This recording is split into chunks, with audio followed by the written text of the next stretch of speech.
Maayong adlaw mga kabakyard. Karon dahil nagpahatag og snacks ako mga mukis, kamunggay og mga dahon-dahon na siya guys.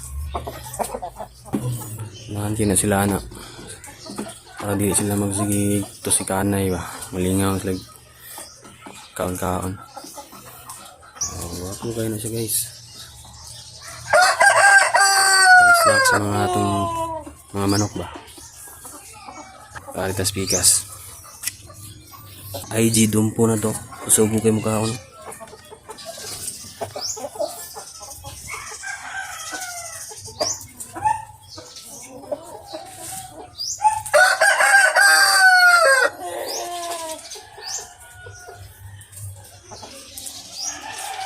Tripod sa pikas guys, atong mga Rhode Island Red. Saan ang itlog?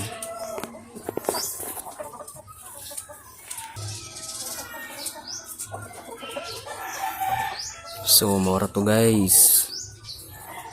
Itong mga pang snacks, itong mga binuhing manok. Thank you for watching.